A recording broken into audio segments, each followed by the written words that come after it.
Quero convidar aqui o preletor desta noite, o pastor Tiago Ross, um homem de Deus que está com a responsabilidade nesta noite de ministrar a palavra de Deus. Você pode se colocar de pé, por favor, para orarmos, para que Deus possa usá-lo naquilo que Ele já preparou certamente na sua casa. Alguns não conhecem, outros já. Pastor Tiago esteve conosco no retiro do ano passado e foi tremendo a sua presença lá, abençoou as nossas vidas abundantemente e creio que hoje não há de ser diferente.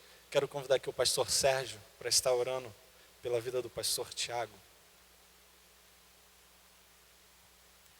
Glória a Deus, uma alegria receber o pastor Tiago essa noite conosco. Querido Deus e Pai, nós louvamos o Teu nome, porque Tu tens falado ao nosso coração durante esses dias do congresso, Senhor, e temos a certeza que não será diferente hoje. Pedimos que, em nome de Jesus, Tu possa derramar da Tua unção, da Tua graça sobre o Teu servo, Senhor, sobre aquilo que Tu colocaste no seu coração. Que a Tua palavra possa encontrar hoje um coração receptível, Senhor, e para ouvir a Tua voz. E que possamos ser ricamente abençoados pela Tua presença, pelo Teu Espírito Santo e pela meditação da Tua palavra nesta noite. Em nome de Jesus, oramos a Ti. Amém.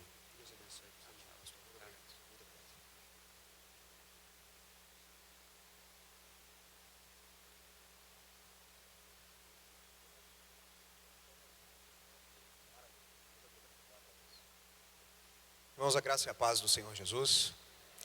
É uma alegria incomensurável estar diante da igreja em Nova Iguaçu. Eu saúdo a amada igreja, também em nome da igreja a qual faço parte, Igreja Batista Novo Riacho, lá em Belo Horizonte. Eu carrego comigo o agradecimento, o carinho, o amor da minha igreja, também na pessoa do pastor Natan Alves Faria, o nosso pastor presidente. Agradeço ao pastor Sérgio, agradeço ao bispo Rubem por me permitir estar aqui nessa noite. E agradeço à amada igreja por mais uma vez me receber e aonde nós estaremos compartilhando um pouco mais da palavra. E antes de você se assentar, eu queria que você abrisse comigo as Escrituras Sagradas. É uma rápida leitura, um texto pequeno,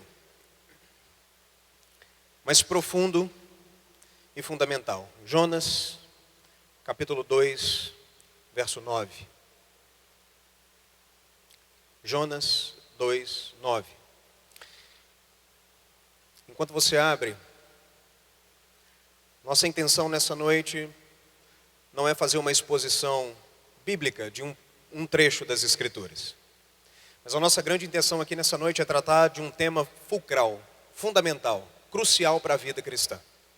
E esse tema é o que permeia todo esse congresso, todo esse evento. Creio eu que os preletores anteriores e os posteriores haverão de continuar tratando e trataram desse assunto. E o que intentamos nessa noite é justamente nos aprofundarmos nessa questão. E a questão não poderia ser outra senão a doutrina da salvação e especificamente da conversão. Jonas 2,9, nós leremos esse texto simples, teremos uma palavra de oração e vamos para a exposição dessa noite. E quero que você guarde esse texto no seu coração. E que ele esteja no seu campo de visão, esteja no seu coração e na sua mente durante todo o processo expositivo. Porque ele nos guiará nessa tarefa de pensarmos acerca do que a conversão é. Jonas 2,9, a palavra de Deus nos diz assim, a segunda metade dele. A salvação pertence ao Senhor. Novamente, a salvação pertence ao Senhor. Vamos orar. Santo Deus, nós mais uma vez nos colocamos diante de Ti em oração, contritos e quebrantados.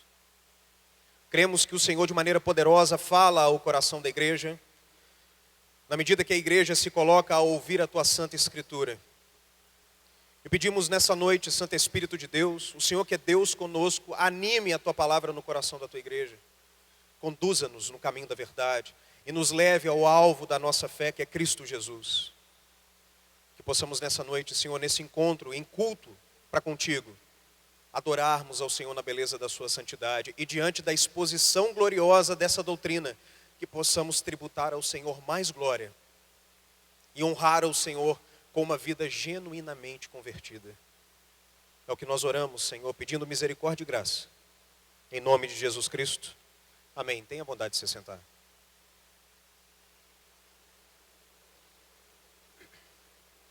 Meus amados irmãos, as Escrituras nos dizem, Efésios 2, 8 e 9, que a vida cristã ela é concebida pela graça e pela graça somente, porque pela graça sois salvos mediante a fé, isso não vem de vós, é dom de Deus, não de obras para que ninguém se glorie.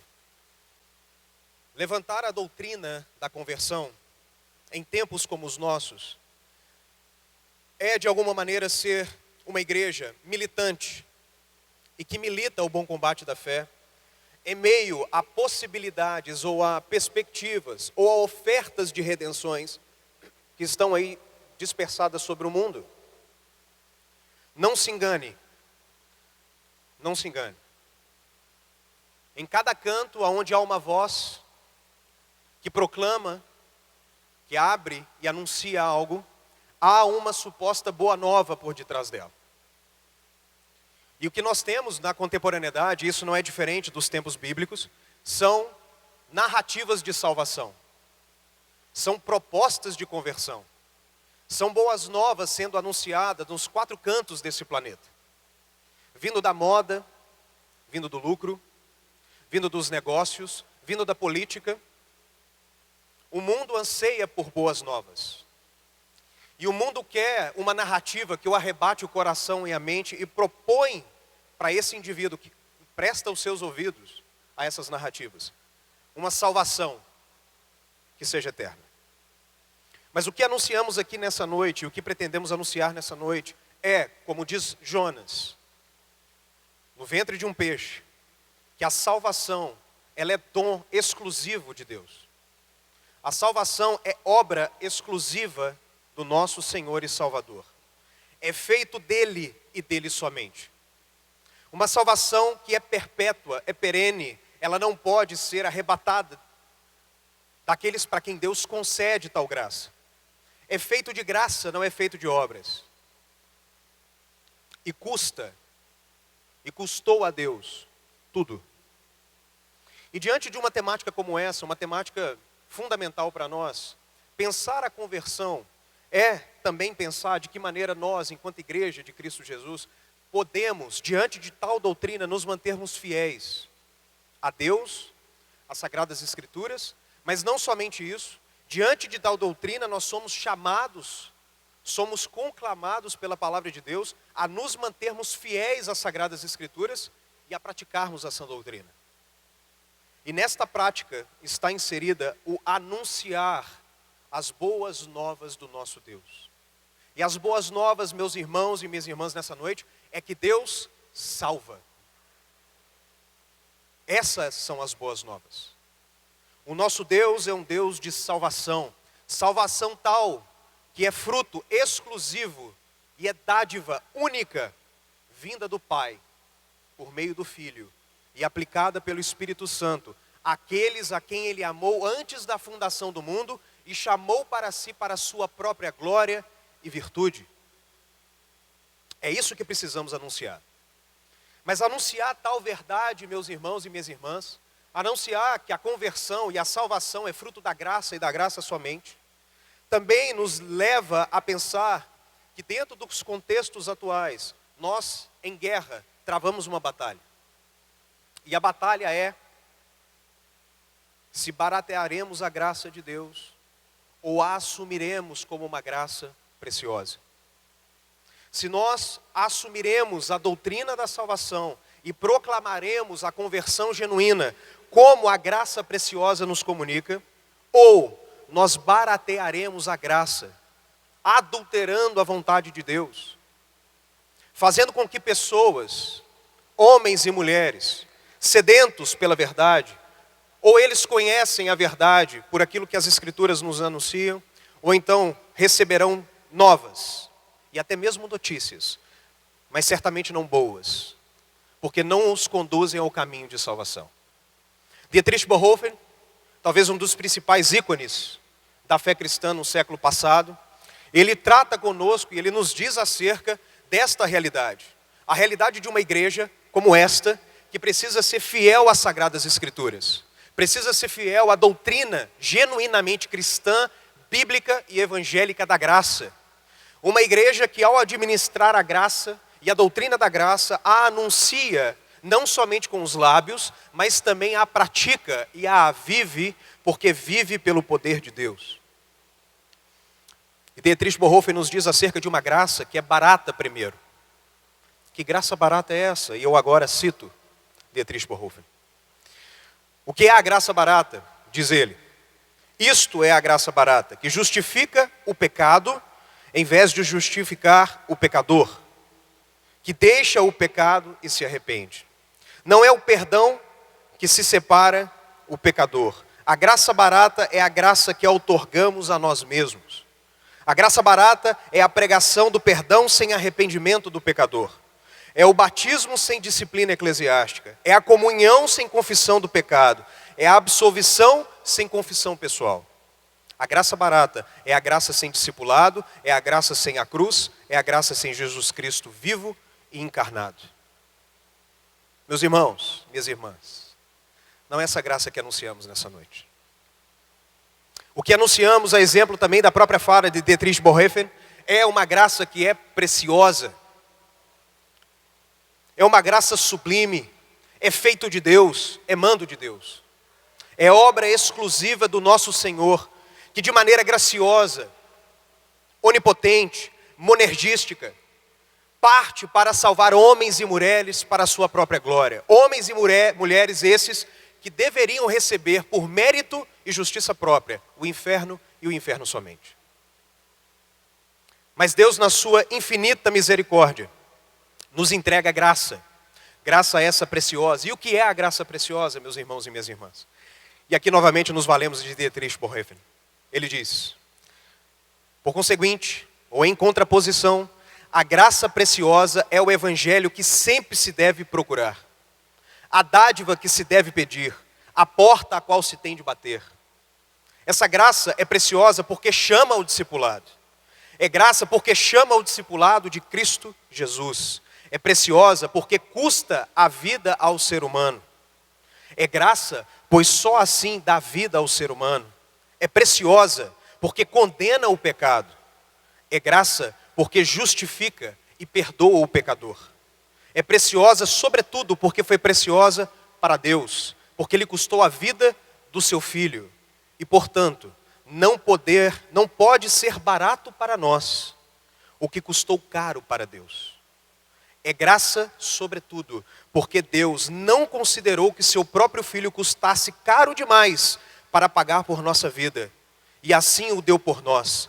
A graça preciosa é encarnação de Deus.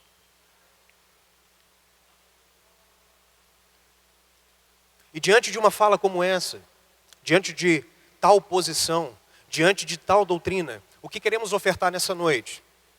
É basicamente 3 coisas. Queremos fazer 3 perguntas e queremos propor 3 respostas. E pedimos a atenção dos irmãos. Um espírito contrito e quebrantado, para que diante desse questionamento que fazemos e da resposta bíblica que propomos, possamos sair daqui nessa noite, não somente sabedores intelectualmente acerca da conversão, mas também, uma vez tendo esclarecimento e convicção, vivermos segundo o propósito de Deus. 3 perguntas, meus amados irmãos, que divide essa exposição em 3 partes. Queremos propor 3 perguntas. A primeira delas: de onde, tendo em vista o tema da conversão, de onde a doutrina da conversão se origina? De onde ela se desdobra, doutrinariamente falando? De onde, dentro da tradição cristã ou dentro da teologia cristã, está alocada a doutrina da conversão? Essa é a nossa primeira pergunta. Nossa segunda pergunta é: diante desta realidade, da sua origem, do seu desdobramento, e diante da sua consecução, o que ou em que consiste, afinal de contas, a doutrina da conversão?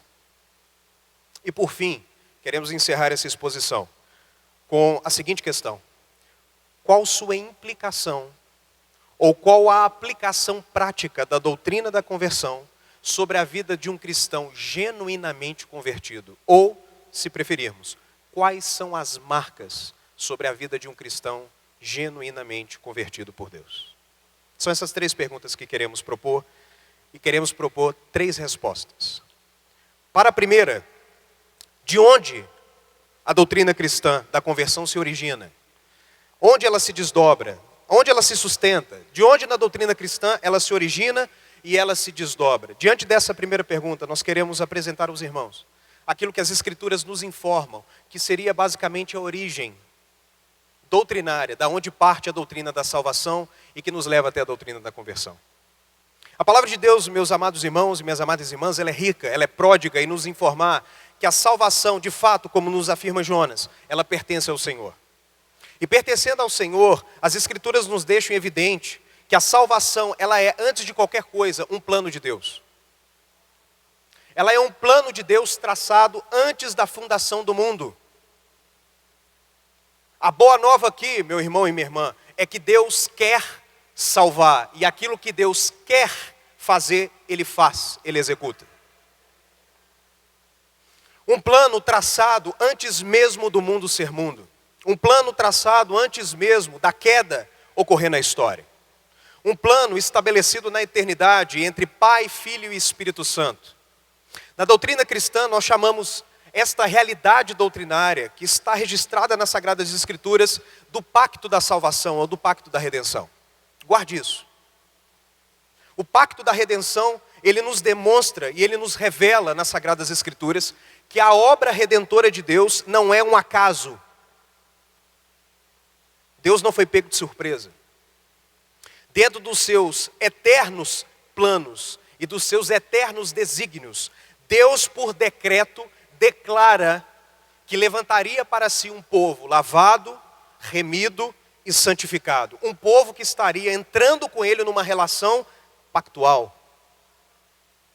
Um pacto de salvação, um pacto de redenção que sustenta toda a história e toda a narrativa bíblica. Esse plano, esse projeto, essa aliança estabelecida na eternidade, ela é garantida pelo nosso Deus. Por decreto, ele se firma antes da história ser história. Chamamos essa realidade doutrinária, como dissemos, de pacto da salvação. Mas esse pacto, resolvido na Trindade, para o atendimento da vontade de Deus Pai, ele vai para a história e ele se executa na história.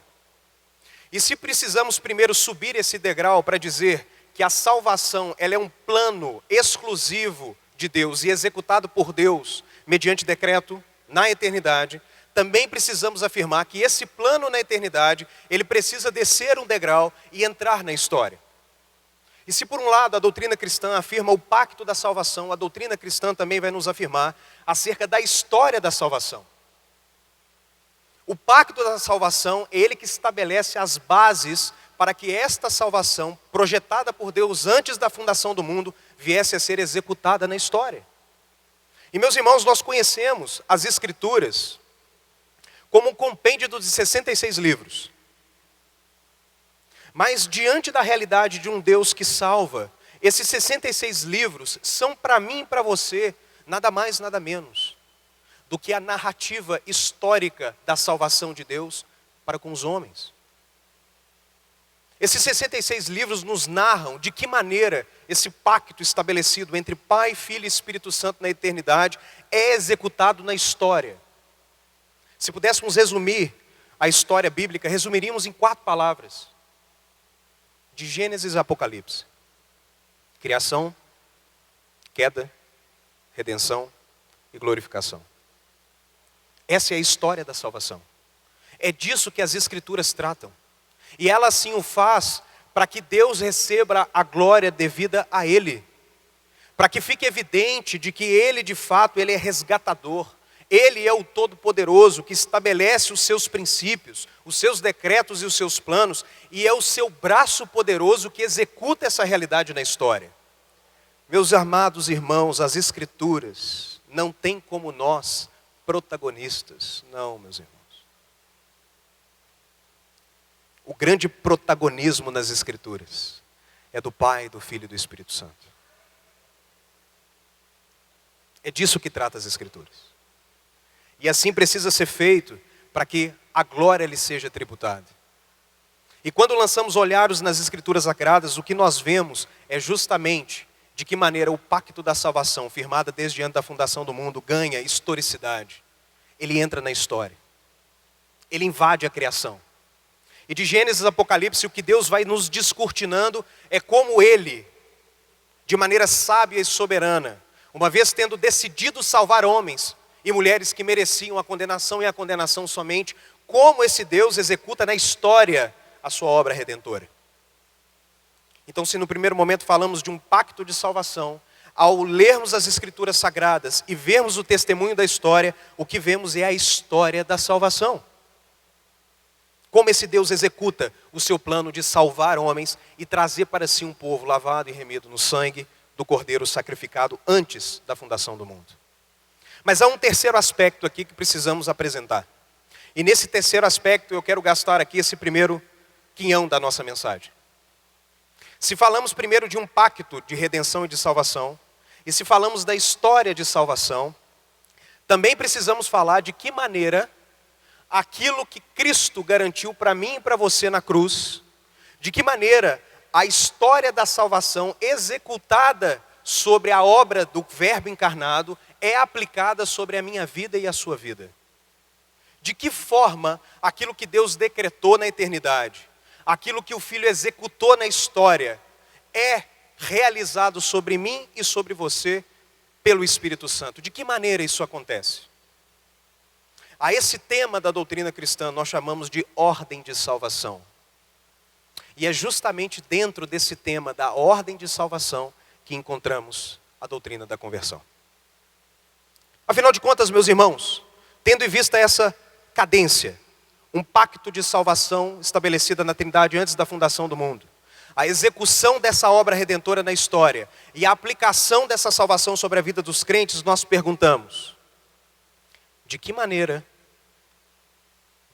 então Deus, na obra do Filho e na realização do Espírito, salva os homens? De que forma isso acontece?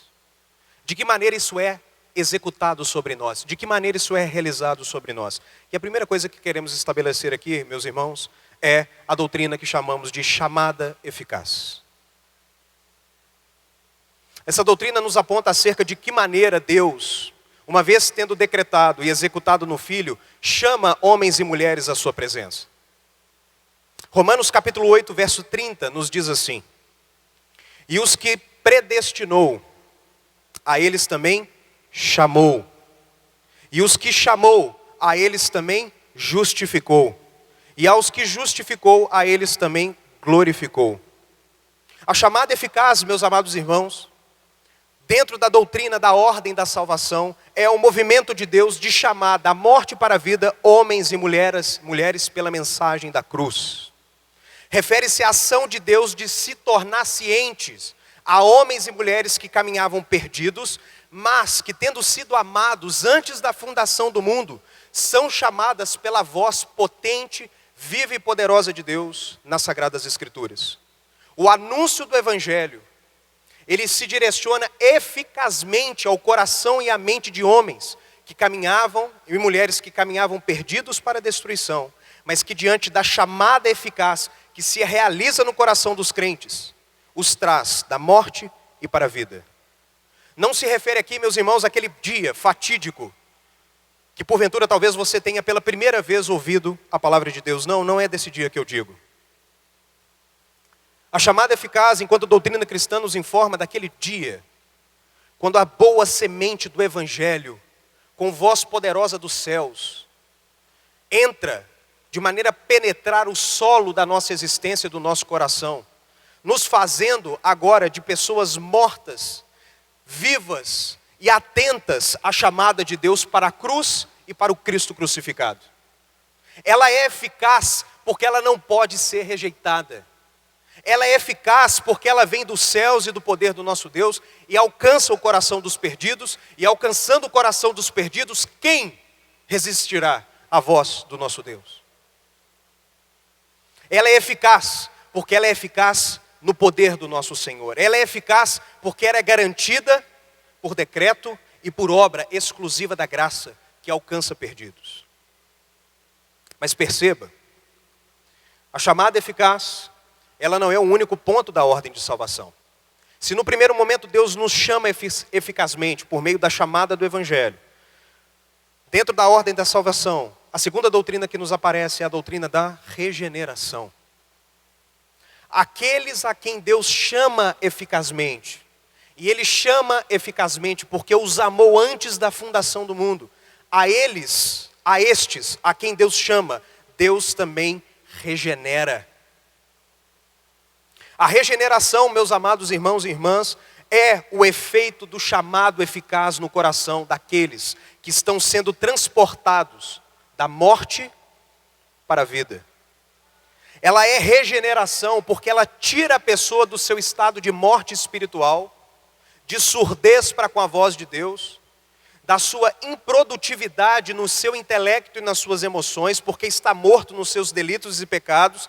E a regeneração, pelo poder do Espírito Santo, faz com que a pessoa saia do estado de morto para Deus e se transforme em alma viva. A regeneração é a doutrina que nos informa um Deus que é capaz de transformar vidas e fazer com que mortos passem a viver. Falar de regeneração é falar de nova criatura. Falar de regeneração, meus amados irmãos, é falar de um novo nascimento. Aqueles a quem Deus chama eficazmente, a estes Deus também regenera. 1 Pedro capítulo 1, verso 23, a palavra de Deus nos diz assim: fostes regenerados, não de semente perecível, mas imperecível, pela palavra de Deus que vive e permanece. Irmãos, falar de regeneração é falar de uma mudança de natureza. Falar de regeneração é falar de uma transformação interna, de tal maneira que nos tornamos nova criatura.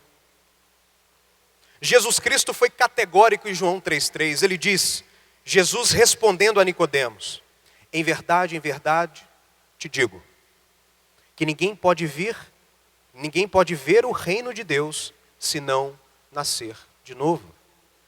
Não é possível se adentrar à novidade de vida, não é possível desfrutar a realidade da salvação, que é obra exclusiva da graça. Não é possível ser contado como um salvo e como um convertido, sem com que a pessoa receba regeneração, paligenesia, no grego. É importante afirmarmos aqui, meus irmãos, que a chamada eficaz não é obra humana, tampouco a regeneração. Ninguém que está morto pode se auto-trazer à existência. Ninguém que está encerrado nos seus pecados e delitos pode se reconectar ao seu Criador. Não. Afirmamos biblicamente aqui que a obra de regeneração é uma obra exclusiva do Espírito Santo que traz pessoas mortas e condenadas para o estado de vida e absolvição. E aqueles a quem o Espírito Santo regenera, a estes é dado o privilégio de serem chamados filhos de Deus. É obra da graça e de uma graça que é preciosa. Tito, capítulo 3, verso 4 e 7, eu peço que você abra lá, para que possamos ler juntos. Tito, capítulo 3, 4 e 7, do 4 ao 7.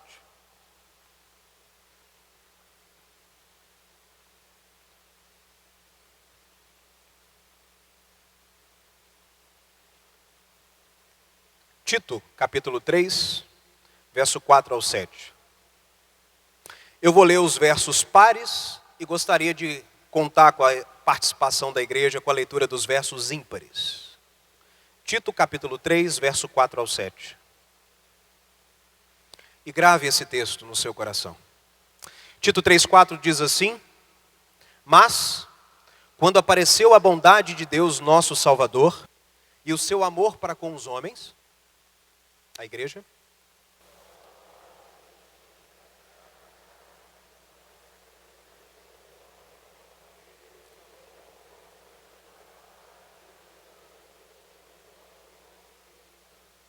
que Ele derramou amplamente sobre nós por Jesus Cristo nosso Salvador,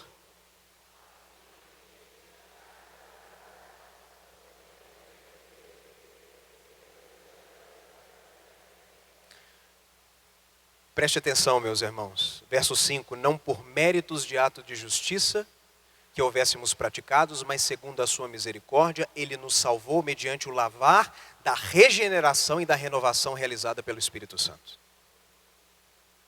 Não há como se compreender genuinamente a doutrina da conversão se nós não entendermos que é a obra exclusiva de Deus e que o processo de salvação de Deus para com a vida dos crentes, ela é pela graça do início ao fim, ela é por obra de Deus do início ao fim, ela é sustentada pelo nosso Senhor do início ao fim, e somos alvo dessa graça. Não somos responsáveis por esses feitos, mas é a obra exclusiva de Deus. Nós não podemos mudar a nossa natureza, meus irmãos e minhas irmãs. Somos pecadores contumazes. A realidade da nossa queda é evidente diante dos nossos olhos. Não há nenhum sequer, diz Paulo em Romanos capítulo 3, que não esteja debaixo de uma condição de injustiça, de pecaminosidade e de mortandade espiritual. De maneira que o ato regenerador, esse ato da graça, é o ato que Deus, na sua visitação pelo seu Espírito, aqueles a quem Ele chamou eficazmente, traz da morte para a vida, transformando-os em nova criatura. E é justamente a regeneração, meus amados irmãos e minhas amadas irmãs, é justamente essa transformação de natureza que possibilita a conversão, que trataremos daqui a pouco, mas não agora. E a questão é, como, afinal de contas, anda um regenerado? Qual é a vida do convertido? Afinal de contas, diante do poder de Deus que nos chama e nos regenera e lança sobre nós a chamada da conversão e traz por poder do Espírito Santo homens e mulheres à cruz e ao Cristo crucificado, morto e ressuscitado, qual é o resultado da vida daqueles que experimentam genuinamente regeneração? Qual é? E aqui nós adentramos em duas outras doutrinas que são fundamentais para a ordem de salvação. Aquele que é chamado, ele também é regenerado, mas tendo sido regenerado, ele expressa a sua regeneração e ele expressa a sua conversão mediante a fé e o arrependimento. Esses dois aspectos da doutrina da ordem da salvação não pode ser desapercebido, porque a conversão está diretamente ligado a esses dois aspectos. Aqueles a quem Deus regenerou, a eles também é dada pela graça e pela graça somente, o poder ou a capacidade de crer. A mensagem do Evangelho que é dirigida aos homens, a mensagem da cruz que é dirigida ao coração dos homens, e que é potencializada, é transformada poderosa pela ação do Espírito regenerador nos crentes, esta mensagem é capaz de gerar fé no coração dos crentes. Não é possível se experimentar genuinamente a conversão sem a existência de uma fé genuína e de um arrependimento genuíno. Quando o Senhor nos chama, Ele nos regenera e Ele nos concede fé e arrependimento, para que nós, a partir da fé em Cristo Jesus e o arrependimento da nossa velha vida, possamos experimentar graça e graça salvadora. Deus nos chama, nos regenera, nos concede fé, nos justifica, nos adota, mas a fé e o arrependimento são marcas contundentes em todos aqueles que verdadeiramente experimentaram regeneração. Romanos 10:9 nos diz assim: por quê? Se com tua boca confessares Jesus como Senhor e em teu coração creres que Deus o ressuscitou dentre os mortos, serás salvo. O espírito da fé é crer e confessar. O espírito da fé, ou a fé que vem sobre nós e nos adequa à realidade da salvação, é esse instrumento de Deus por meio do qual a redenção se manifesta visivelmente aos homens. A fé nos possibilita, ou o poder da fé salvadora que vem de Deus, nos faz, amados irmãos e irmãs, nos agarrarmos à obra redentora de Cristo Jesus, nos faz agarrarmos a mensagem da cruz e nos faz crer e confiar unicamente e exclusivamente naquele que encarnou, viveu, cumpriu a lei, morreu no rua de madeiro, levantou dentre os mortos, foi elevado aos céus, colocado à destra de Deus Pai, reina por todos os séculos, mas também retornará. A fé nos possibilita crer nessa mensagem, crer nessa realidade. E aquele que genuinamente foi regenerado, aquele que genuinamente foi convertido, é alguém que crê. Crê nesse Cristo. Crê no Filho de Deus como o Verbo encarnado. Crê na mensagem da cruz e do crucificado. Fé e arrependimento, meus amados irmãos e irmãs, são evidências e não a causa da nossa salvação. Não sejamos romanos aqui.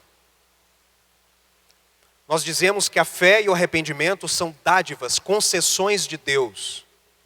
Elas são evidências do mover transformador e salvador e regenerador de Deus para com aqueles a quem Ele está salvando. Nós não somos salvos pela fé como se a fé fosse um exercício da nossa própria força e o arrependimento da nossa própria vontade. Não. De fato, fé e arrependimento são algo que fazemos. Nós cremos e nós nos arrependemos. Mas fé e arrependimento vêm sobre a vida daquele a quem está sendo salvo pela graça e por obra exclusiva de Deus. Mas precisamos afirmar aqui, irmãos e irmãs, que fé e arrependimento são e devem ser demonstrações evidenciais de uma salvação genuína e de uma conversão verdadeira. Aonde há regeneração, aonde há conversão, há fé e arrependimento. A causa da nossa salvação é Cristo. Fé e arrependimento são evidências de que aquilo que Cristo executou está sendo realizado na vida dos crentes. Romanos capítulo 8, verso 15 e 16 nos diz assim: porque não recebestes um espírito de escravidão para vos conduzir ao temor, mas o espírito de adoção por meio do qual clamamos Abba Pai. O próprio Espírito dá testemunho ao nosso espírito que somos filhos de Deus. Mas não somente a fé, meus irmãos, arrependimento. E o quanto esse tema tem estado longe dos nossos púlpitos. O quão longe está da nossa pregação evangélica a palavra arrependimento. O arrependimento, de igual modo, deve ser evidência de uma conversão genuína. E trataremos mais disso daqui a pouco.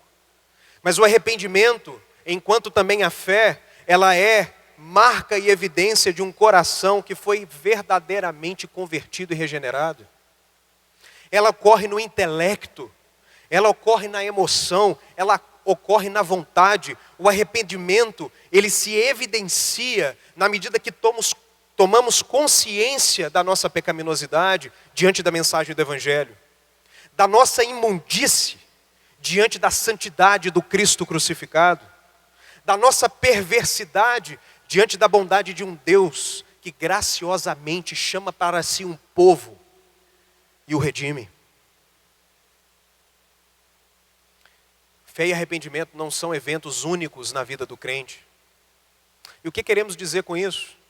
Dizemos, irmãos e irmãs, que a caminhada cristã genuinamente convertida é uma caminhada que precisa evidenciar constantemente uma fé crescente e um arrependimento constante.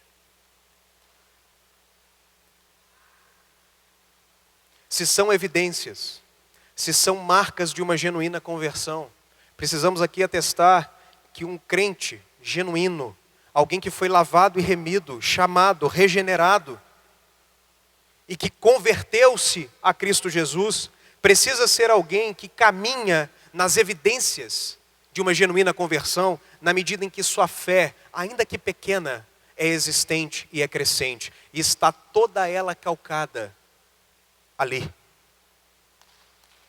lá. Não no que fizemos, mas naquilo que Ele fez. Não na nossa sabedoria e no desempenho do nosso próprio braço, mas na força poderosa da destra do nosso Senhor. Aquele que assim crê, evidencia uma confiança que é sobrenatural no Verbo encarnado, Cristo Jesus. E é aquele que igualmente manifesta essa fé por meio de obras de arrependimento. Aquele que roubava, não rouba mais. Aquele que matava, não mata mais. Aquele que mentia, não mente mais. Aquele que adulterava, não adultera mais. Porque crê no Filho de Deus e se arrepende da sua velha vida. Não é algo, irmãos, que aqui desse lado do escatom, desse lado da eternidade, do lado de cá, que é o que vivemos agora, não é algo que vivemos de maneira plena e completa. Porque ainda estamos numa tensão, numa batalha acirrada. Mas fato é que a verdadeira demonstração, a verdadeira prova de que a obra que Deus começou no coração do crente está sendo desenvolvida para a sua consumação. A evidência, talvez mais cabal, se faz evidente numa fé constante, ainda que pequena, que cresce, e numa caminhada de arrependimento, que é vertido em obras, em praticidade de vida, em evidências de conduta, não de norma, mas de conduta, de um coração que agora, antes, abominava o seu Criador, mas agora o ama. Rejeitava a sua lei, mas agora a ama e a pratica. Mas a palavra de Deus não para aqui. Isso tudo é boas novas, meus irmãos. Isso tudo é doutrina de salvação. A palavra de Deus também nos diz que aqueles a quem Deus concedeu arrependimento e fé, a estes, pela fé também, justifica. Justificação faz parte do plano salvador de Deus para a vida do crente. A justificação é algo maravilhoso e foi uma das principais matérias que fez com que nós nascêssemos enquanto protestantes. A doutrina da justificação é uma doutrina, como diz o pensamento protestante reformado, é uma doutrina pela qual a igreja ou ela permanece de pé ou ela cai. E errar no entendimento da doutrina da justificação é se colocar perdido na vida. Aqueles a quem Deus chamou, os regenerou. Aqueles a quem Deus regenerou, os chama à conversão. Aqueles a quem se converte, é dado a eles fé e arrependimento. E aqueles a quem têm ou possuem fé e denunciam no seu arrependimento, a esses que creem em Cristo Jesus, Deus também os justifica. E o que é a justificação? Justificação é, por um lado, um decreto, uma declaração de Deus, Pai, por meio do Filho. Uma declaração que Deus dá àqueles a quem Deus está justificando. Deus, por meio do Filho e da fé no Filho, nos declara justos. Isso é maravilhoso demais, meus irmãos. Porque ninguém entra nos céus com seus trapos de imundície. Mas pela graça entramos nos céus, ao sermos revestidos de Cristo Jesus, dos seus méritos, dos seus feitos. Essa é a graça da justificação. Graça essa que nos reveste do Filho amado. Graça essa que nos reveste dos méritos do nosso Senhor. Por um lado, a doutrina da justificação nos informa que Cristo assume a nossa culpabilidade. Cristo assume a nossa pecaminosidade diante do Pai. É uma declaração legal, mas também é um ato aonde Deus nos transforma e nos transforma à imagem do seu Filho e nos cobre com os méritos do seu Filho, para que uma vez tendo sido justificados, entramos em paz com Deus. Romanos 5:1 diz: Portanto, justificados pela fé, temos paz com Deus por meio de nosso Senhor Jesus Cristo. Isso é salvação. Isso é boa nova. Somos perdoados pela graça, nos méritos de Cristo, mediante a fé e o arrependimento. Deus nos concede e em nós realiza a sua obra transformadora, de maneira que agora, no Filho, somos declarados justificados e justos. Isso é uma pessoa salva. Isso é uma pessoa que experimenta verdadeira conversão. a salvação dos seus pecados, mudado na sua natureza, livre do peso e das amarras do seu pecado, lavado e remido pelo sangue de Cristo e declarado justo. Mas ainda há mais. A palavra de Deus nos diz que se Deus nos chama eficazmente, nos regenera, na regeneração nos converte. A conversão se evidencia com a fé e o arrependimento. No ato de crer na mensagem do Evangelho e na pessoa de Cristo Jesus, Deus nos justifica. A doutrina da ordem da salvação também nos diz que aqueles a quem Deus justificou, a estes adotou.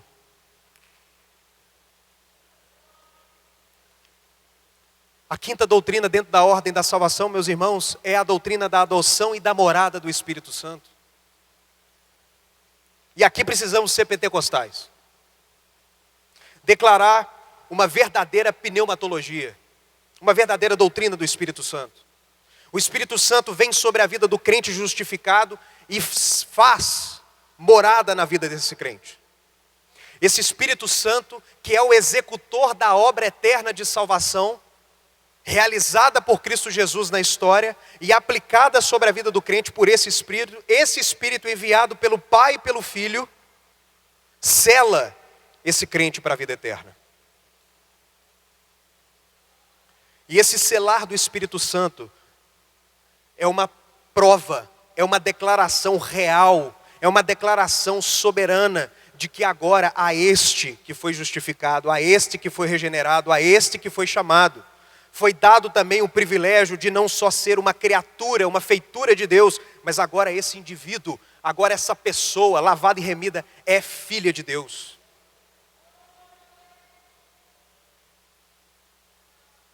Romanos 8, 15 e 16, eu li e leio de novo. Porque não recebestes um espírito de escravidão para vos reconduzir ao temor, mas o espírito de adoção, pelo qual clamamos, Abba Pai. O próprio Espírito dá testemunho ao nosso espírito de que somos filhos de Deus. 1 João 3,1 nos diz, vede que grande amor o Pai nos tem concedido de sermos chamados filho de Deus, o que realmente somos. Por isso o mundo não nos conhece, porque não o conheceu.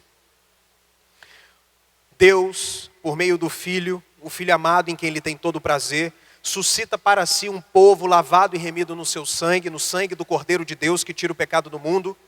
E por meio do unigênito do Pai, Deus estabelece para si uma nação santa, um povo eleito, e faz destes, agora lavados e remidos, filhos adotivos, herança da sua possessão.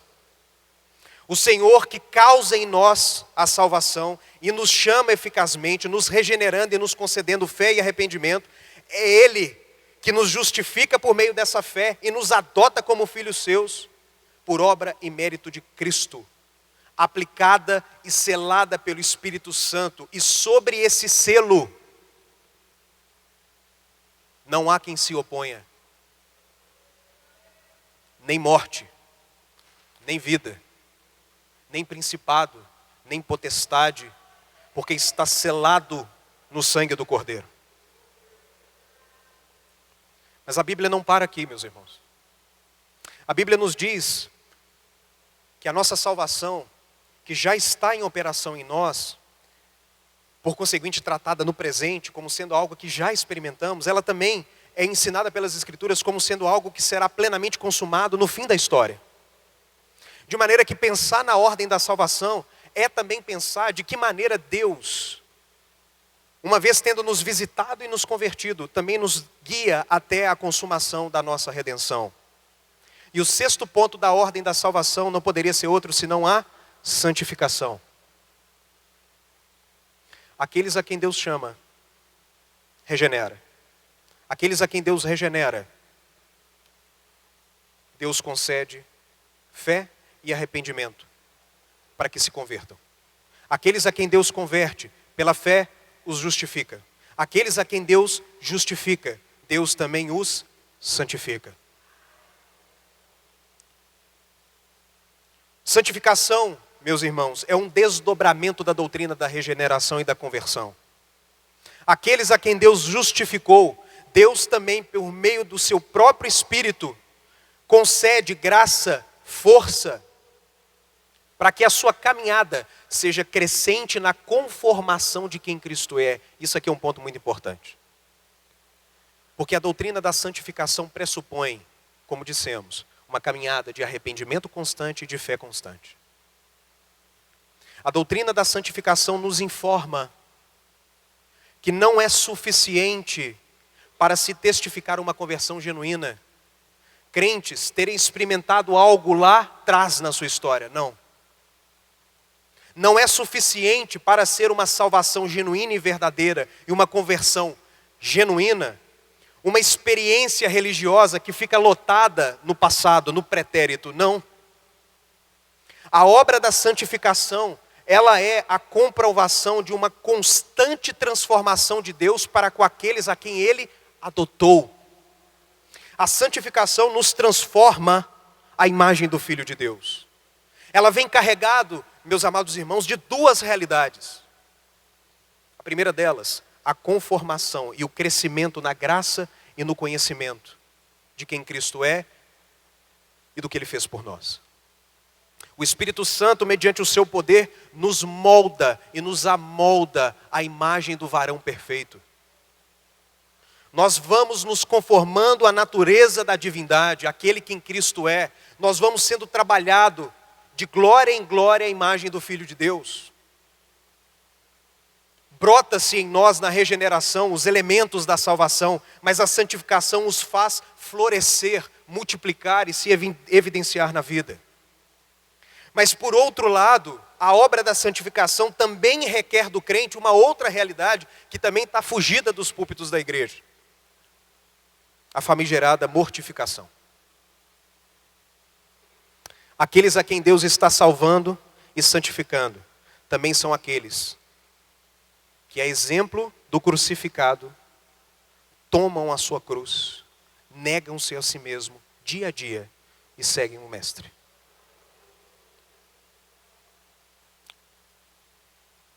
Efésios capítulo 4, verso 17 a 24, nos diz assim: portanto, digo e dou testemunho no Senhor, que não andeis mais como andam os gentios, em pensamentos fúteis, obscurecidos no entendimento, separados da vida de Deus pela ignorância e dureza de coração. Havendo se tornado insensíveis, entregaram-se à devassidão para cometer com avidez todo tipo de impureza. Mas nós, não aprendestes assim de Cristo. Se é que de fato o ouviste, nele fostes instruídos, conforme a verdade que está em Jesus, a vos despir do velho homem, dos vossos procedimentos anteriores, que se corrompesse pelos desejos maus e enganadores, e vos renovar no espírito da vossa mente, e vos revestir do novo homem, criado segundo Deus, em verdadeira justiça. Meu amado irmão, minha amada irmã, uma vez experimentado a regeneração, a justificação, a conversão, a nossa caminhada é uma caminhada de uma batalha irreconciliável entre a velha natureza e a nova. E se essa batalha está presente em você e em mim, são uma das provas incontestáveis de que Deus está trabalhando em nós. Se há uma tensão entre o novo querer nosso de satisfazer a vontade do Pai, e em contrapartida, um condoer-se pelas nossas antigas práticas que vez por outra nos assaltam mediante o velho homem. Se essa realidade está presente, se evidencia em nós, é uma das provas visíveis, externas, de que houve de fato uma transformação interna dentro de nós. Buscamos viver uma vida de obediência porque somos filhos de Deus, fomos justificados e queremos amar a Deus de toda a força, de todo o entendimento, com profunda obediência e profunda vontade. Esse é o Filho de Deus. Ama a Deus, abomina o pecado. Mas não se esqueça, é uma caminhada crescente. Ainda não fomos aperfeiçoados, não fomos tornados perfeitos ainda à imagem do varão. Então a tensão permanece. Mas essa realidade precisa se fazer evidente, uma realidade de uma santificação progressiva e crescente, e em contrapartida uma tensão que nos obriga, pela graça e pela graça somente, nos valermos desse poder e mortificarmos a nossa carne, dizermos não para esse velho homem, que já está crucificado com Cristo e já está condenado na cruz, e que será aniquilado no fim de todas as coisas. Por conta disso, temos a sétima expressão da ordem da salvação, a sétima doutrina. Aqueles que estão sendo santificados por Deus perseveram na santificação.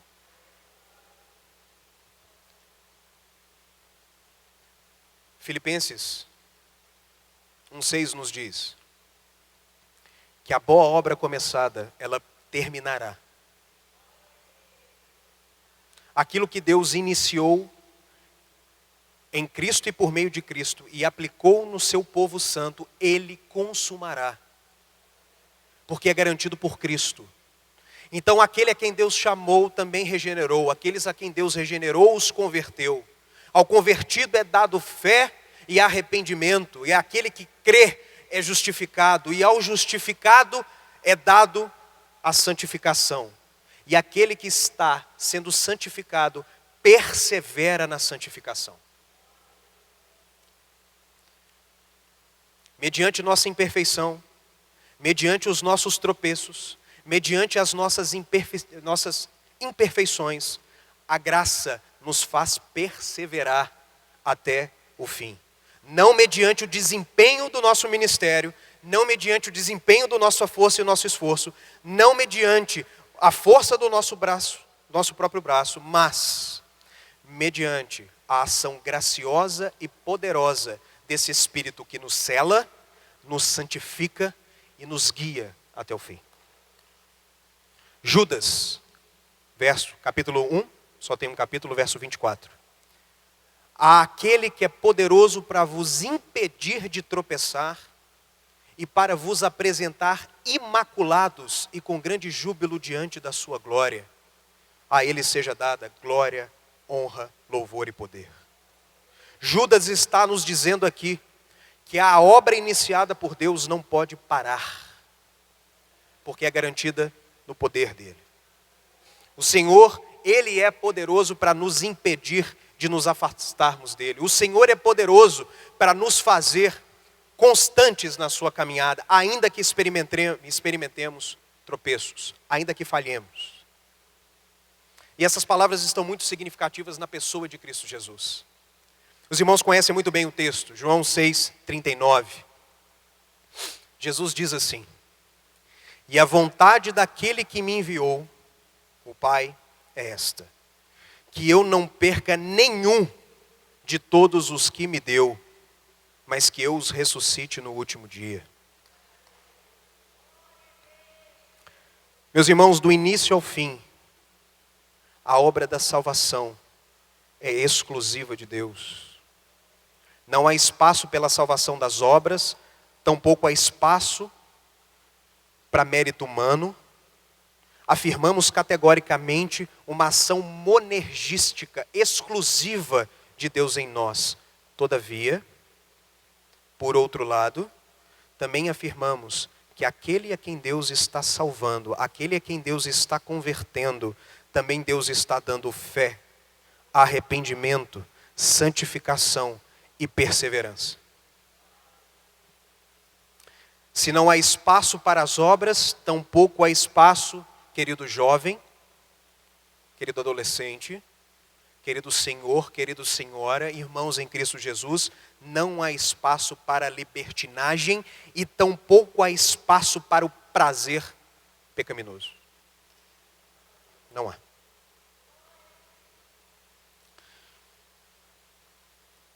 E dentro da ordem da salvação chegamos no fim. Deus os faz perseverar, porque aquela obra iniciada por Ele chegará ao seu fim, e o seu fim está presente no 8º ponto, que é a doutrina da glorificação. Aqueles a quem Deus chamou, regenerou, os converteu, dando fé e arrependimento, pela fé os justificou, na mensagem do Filho e no Filho. Aqueles a quem ele justificou, eles os santificou e os santifica. Na santificação os faz perseverar até o fim, para que no fim eles sejam glorificados.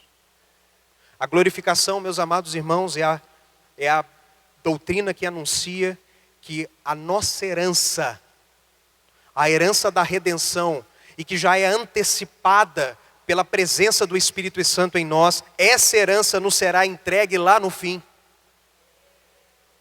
Receberemos novos céus, receberemos nova terra, receberemos a nova Jerusalém que desce dos céus, receberemos um corpo glorificado, uma vida ressuscitada e a eternidade de serviço e gozo para a glória do nosso Deus.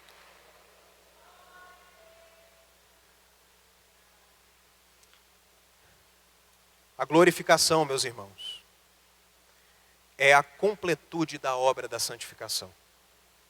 É quando finalmente alcançaremos a estatura do varão perfeito que é Cristo Jesus. Hebreus 12, 22 e 23 diz assim: mas tendes chegado ao monte Sião, a cidade do Deus vivo, a Jerusalém celestial, ao incontável número de anjos em reunião festiva, à igreja dos primogênitos registradas no céu, a Deus, o juiz de todos, aos espíritos dos justos aperfeiçoados. O convertido é esse que tem os olhos mirados na glorificação. E ele tem os seus olhos mirados na glorificação, porque a sua fé está calcada na crucificação e na obra crucificada de Deus em Cristo Jesus. De maneira resumida, pelo poder do Evangelho, o Senhor nos chama eficazmente. A pergunta que fizemos foi: como aquilo que Deus realizou na eternidade, no pacto da salvação, e executado pelo Filho, é aplicado em nós? De que maneira? Respondemos: pelo poder do Evangelho, o Senhor nos chama eficazmente, nos regenera, abrindo o caminho para a conversão. Pela conversão, Deus infunde em nós a fé necessária para que possamos crer e nos arrepender. Uma vez crendo e arrependendo, somos justificados na fé em Cristo Jesus, recebendo a habitação do Espírito Santo que nos sela e nos torna filhos adotivos. E diante dessa realidade, pelo poder desse mesmo Espírito, somos convertidos e caminhamos na conversão mediante a santificação da nossa vida, que nos faz moldados à imagem do Filho de Deus e mortificados na carne. Assim perseveramos até o fim, para que no fim venhamos herdar a nossa salvação e a glorificação dos nossos corpos. A segunda pergunta que fazemos é: diante dessa realidade, meus irmãos, em que consiste a doutrina da conversão? Lembre-se, a doutrina da conversão, ela é um desdobramento da regeneração. E a regeneração, ela é um desdobramento da doutrina da salvação, que é obra exclusiva de Deus. E precisamos afirmar aqui, caminhando já para a nossa conclusão, que a conversão, ou uma doutrina correta da conversão, ela é fundamental para uma igreja fiel a administrar, de maneira também fiel, aqueles que genuinamente estão sendo salvos por Deus. Se nós falharmos na doutrina da conversão, meus irmãos e minhas irmãs, a exemplo de um dos homens que mais admiro nesse Brasil, admiro da fala do próprio Franklin Ferreira, um pastor querido. Se nós errarmos na doutrina da conversão, o que uma igreja acaba experimentando são meramente experiências de conversão nominal e não espiritual e genuína. E tenho certeza que o que nós, enquanto crentes, queremos, e as nossas igrejas querem, é de fato ser uma igreja fiel e verdadeira, calcada no Evangelho de Cristo Jesus, animada pelo Espírito que é Deus conosco, e fielmente trafegar no caminho da salvação rumo à nossa redenção. E dentro dessa realidade, o que qualquer pastor, ou qualquer ministro, ou qualquer presbitério, ou qualquer igreja genuína quer, é de fato testemunhar conversões genuínas e verdadeiras. De maneira que precisamos afirmar, dentro daquilo que já dissemos, que uma conversão genuína é obra e feitura de Deus. Jonas 2,9, a salvação pertence ao Senhor. E ela vem com duas realidades, meus amados irmãos e minhas amadas irmãs. A primeira delas é que, sendo obra exclusiva de Deus, nós experimentamos a conversão mediante o poder de Deus em nos regenerar e nos transformar. É mérito exclusivo de Deus, é feitura de Deus, é obra executada por Deus por meio do seu Espírito na vida daqueles a quem Deus chamou, regenerou e trouxe para si. Mas por outro lado, falar de conversão é falar também, como que num paradoxo, de uma realidade que precisa ser evidenciada externamente. Filipenses 2,12 é um texto que você não pode perder de vista jamais.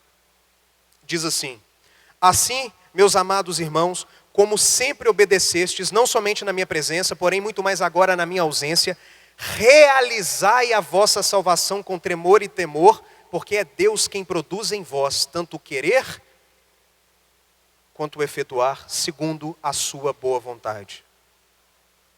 Se por um lado a doutrina da conversão nos afirma que é obra de Deus, por outro lado, a mesma doutrina da conversão nos diz que conversão também é algo que nós expressamos.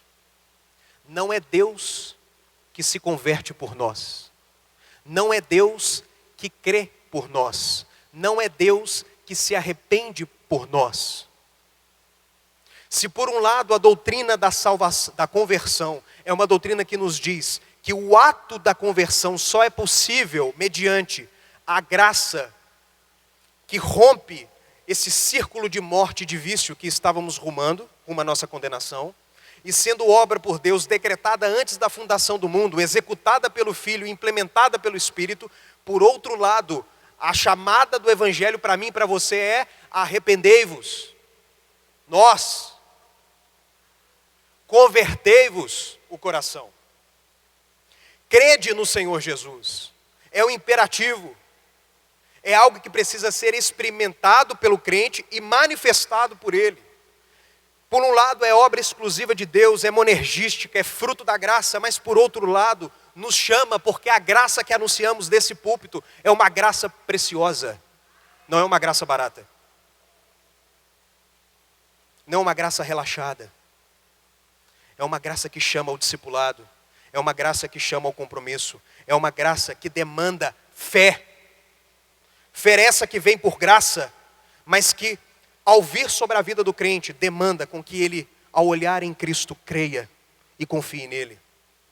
E vendo Cristo, se arrependa das suas más obras, se arrependa dos seus maus caminhos, se converta para o seu Senhor. Deus nos salva, mas nós nos convertemos a Ele. As Escrituras Sagradas nos apelam ao coração sempre: convertei-vos. Convertei-vos. Dentro da ordem da salvação que nós enumeramos, meus irmãos: chamada, eficaz, regeneração, justificação, adoção, santificação, perseverança, ressurreição e glorificação, são todas elas obras exclusivas de Deus, em que Deus opera de maneira atuante e unilateral. Por outro lado, quando olhamos a operação da salvação nos crentes e quando olhamos para a conversão, sabemos que por um lado ela de fato é obra de Deus, mas por outro lado ela nos responsabiliza. Quem é o verdadeiro convertido?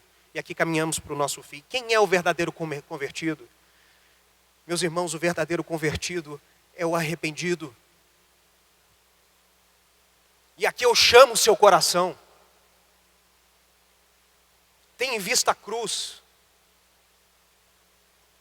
Tenha em vista o Filho de Deus crucificado, morto e sepultado, tomando o lugar de condenação, tomando o lugar de infâmia, tomando o cálice da ira de Deus, recebendo em si o inferno sobre as suas vidas, a condenação de um Deus justo, santo e verdadeiro. Era isso que merecíamos. Mas aquilo que foi condenação para o nosso Cristo, o cálice de condenação para Ele, para nós, foi o cálice da redenção. E nessa redenção, na chamada do Evangelho, o Evangelho nos diz: Creia em Cristo e será salvo. Arrependa-se dos seus maus caminhos, converta-se ao Senhor. Não é apenas uma reforma exterior, meus irmãos. Não é levantar meramente a mão, não é falar uma fórmula de confissão. Não é meramente se pôr diante do púlpito, não. Mas a verdadeira conversão, ela vem marcada com eventos internos que nos transformam em uma nova criatura, que confessa a Cristo como Senhor e Salvador e vive a realidade da graça. Demanda uma fé genuína, uma confiança, um apegar-se. O que nós temos senão Cristo? O que apresentaremos a Deus senão as nossas mãos vazias e os nossos maus trapilhos? A única coisa que teremos a oferecer a Deus lá naquele último dia, diante do tribunal do nosso Senhor, será a fé que Ele nos concedeu e a nossa profunda confiança de que pela obra de Cristo e de Cristo somente nós somos salvos. Só temos a oferecer isso. A confiança de que Ele nos salvou, de que Ele pagou pelo preço, de que pela sua graça fomos salvos, nada mais. Não temos nada mais a oferecer. Somos como os mendigos que estendem a mão vazia para receber de Deus graça. Só. Graça essa que quando nos visita, nos regenera, nos converte e se manifesta publicamente em fé, mas também se manifesta publicamente em arrependimento. Como dissemos, Lucas 9:23, se alguém quer vir após mim, negue-se a si mesmo. Dia a dia, tome a sua cruz e siga-me. Negamos a nós mesmos, mas negar a nós mesmos é falarmos sim para o nosso Cristo. Tomamos a nossa cruz e trilhamos o caminho do crucificado, porque sabemos que nos encontramos com esse Cristo e o nosso lugar é com Ele. Seguimos o passo do nosso Senhor sendo vivificado pelo seu Espírito. E aqui eu encerro, meu irmão e minha irmã, com a terceira pergunta. Se entendemos qual é a doutrina da salvação, que ela é feita de Deus somente, decretado antes da fundação do mundo, executado na história pelo Verbo encarnado, narrado nas Escrituras, consumado em Cristo Jesus, e é realizado e aplicado na vida do crente, por meio da ordem da salvação. Deus nos chama eficazmente, Deus nos regenera, nos regenerando, nos chama ao arrependimento e à fé. Por meio da fé, nos convertemos ao Senhor, e uma vez crendo em Cristo, na obra de Cristo e no seu Evangelho, somos justificados. Tendo sido justificados, somos adotados por Deus, nos tornamos habitação do Espírito Santo, somos santificados por esse Espírito, preservados por eles, e seguimos rumo à nossa glorificação. E isso é a doutrina da conversão. Terminamos com a seguinte pergunta: o que implica dizer que somos convertidos? De maneira prática, como podemos saber que ela aconteceu em nós? Primeira coisa, aqueles que verdadeiramente são convertidos reconhecem que são pecadores. Não cabe no seu coração orgulho, soberba, antes, somente uma profunda confiança em Cristo Jesus e um profundo senso de devoção e ação de graças, porque foi salvo por uma graça preciosa. Esse crê genuinamente na mensagem do Evangelho e confessa a doutrina cristã. Romanos 10:9 diz: porque se com tua boca confessares Jesus como Senhor e teu coração creres que Deus o ressuscitou dentre os mortos, será salvo. De maneira prática, aquele que verdadeiramente foi convertido é alguém que verdadeiramente reconhece o seu estado de pecaminosidade, confia na mensagem da cruz e em Cristo e manifesta essa conversão mediante fé e arrependimento. 2. Alguém que verdadeiramente é convertido é alguém com uma mente renovada. É alguém que tem uma relação renovada com a verdade. É alguém que não tolera a mentira. É alguém que não suporta a infâmia. É alguém que não suporta a soberba, o orgulho, as práticas hediondas da nossa carnalidade. Efésios 4:23 nos ordena a termos uma experiência de renovação no espírito da nossa mente e nos revestimos do novo homem, criado segundo Deus e a verdadeira justiça e santidade. Há uma diferença crucial entre um crente e um não crente. A mente do crente é a mente de Cristo. Ele pensa nas coisas que são do alto. A sua mente está focada nas obras, nos feitos e na glória do seu Senhor. Ao passo que aquele que está perdido pensa nas coisas que são terrenas, adâmicas e demoníacas. A sua sabedoria é passageiro e o seu prazer está no sistema mundo. O crente ama a verdade e sua mente está cativa a ela e ao seu Senhor. Mas há uma terceira evidência. Ele não só possui uma mente renovada, mas ele possui também uma vontade renovada. Um convertido genuíno é alguém que de maneira transparente e sincera tem agora no seu homem interior desejo e vontade de amar e cumprir a vontade do seu Senhor. É alguém que ama o que Deus ama. É alguém que quer o que Deus quer. É um coração desejoso de cumprir a vontade de Deus. É alguém que sabe que é lavado e remido pela graça, mas essa graça não sendo barata, sendo ela preciosa, nos chama à caminhada de discipulado, e esse discipulado é a conformação da nossa vontade à vontade do Mestre. Um coração que ama a lei de Deus e busca cumpri-la. E por fim, e eu encerro aqui. Alguém genuinamente convertido é alguém com as afeições renovadas. Se você quiser trocar essa palavra, você pode mudar ela por paixões. O que você ama, meu irmão? O que você ama, minha irmã? Jonathan Edwards, um dos principais homens de Deus dos séculos passados, ele tentou sistematizar um evento de renovação e transformação experimentada lá, no seu período. Ele escreveu um livro que eu oriento a você a ler, Afeições Religiosas. Ali ele tenta discutir o que verdadeiramente faz uma pessoa ser convertida. É um livro, a exemplo de um homem amado que esteve aqui em cima, e eu me valo da fala dele. É um livro que você não pode passar dessa vida para outra sem deixar de ler. Afeições Religiosas de Jonathan Edwards. Jonathan Edwards diz que uma pessoa que verdadeiramente convertida é uma pessoa que muda as suas paixões e seus amores. Passa a ser orientada por aquilo que apraz a Deus e não a si mesmo. E ele nomeia 4 pontos. Primeiro, uma verdadeira religião, uma verdadeira conversão consiste em afeições santas. Passamos a amar aquilo que é santo. 2, passamos a ter prazer e felicidade numa vida de santidade porque sabemos que é isto que agrada ao nosso Deus e queremos imitá-lo.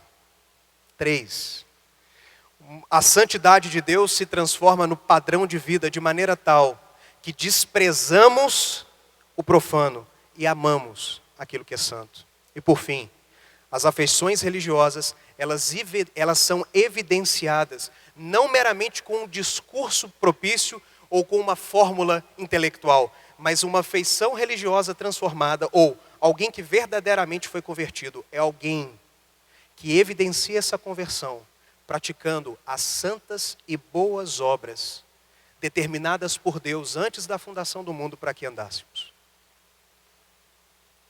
É isso que Deus quer que façamos.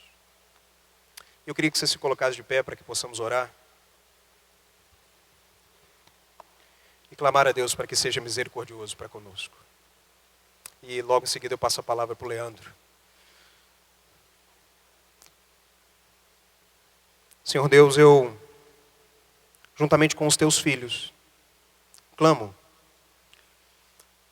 diante de uma realidade de um congresso como esse, que tem acontecido aí de maneira sequencial, seríamos loucos e insanos em dizer que o Senhor não está agindo aqui dentro poderosamente, que o Senhor não tem um plano excelente sobre essa igreja, porque essa temática, ela está no coração do Evangelho. Assim, Senhor, o meu pedido é um só. Converta-nos e faça-nos verdadeiros convertidos. E levante essa igreja como um arauto da verdade, que anuncia o verdadeiro evangelho, a verdadeira conversão e a verdadeira salvação pela graça e a graça somente. Mas não uma graça barata, mas preciosa, que nos chama a uma vida de arrependimento e fé. Obrigado por essa igreja. Obrigado pelos que aqui estão salvos. Que o Senhor possa fazer-os perseverar e crescer nessa graça. É o que oramos agradecidos em nome de Jesus. Amém.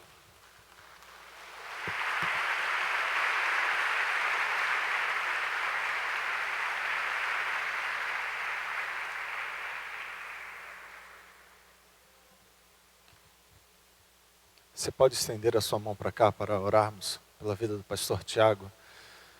Amado Deus, Santo Soberano Pai, ó Deus, somos gratos a Ti, ó Deus, pela boa palavra que recebemos nesta noite, ó Deus, através do Teu Filho, Teu servo Tiago, ó Pai. Ó Deus, como igreja nesta noite, ó Deus, queremos orar pela vida do Teu servo, ó Deus, que o Senhor venha continuar, ó Deus, derramando da Tua graça em abundância sobre a vida dele, ó Deus, usando, ó Deus, de maneira poderosa, ó Deus, nas maravilhosas oportunidades, ó Deus, que ele tiver de expor a Tua palavra, Senhor. Ser com ele, ó Deus, derrama sobre a vida dele da Tua graça, da Tua compaixão, da Tua misericórdia, ó Deus, na sua igreja, ó Deus, aonde ele congrega, ó Deus, aonde ele pastoreia, ó Pai, usa ele de maneira tremenda, ó Deus, que ele seja bênção na vida dessa igreja, assim como ele foi nas nossas vidas, ó Deus, nesta noite, e como ele tem sido, ó Deus, em todas as oportunidades que ele esteve conosco, ó Deus, ser com a sua família, ó Deus, ser com o seu ministério, o sustento, ó Deus, para a honra e glória do Teu santo nome, assim oramos, te agradecendo, no nome santo de Jesus. Amém e amém.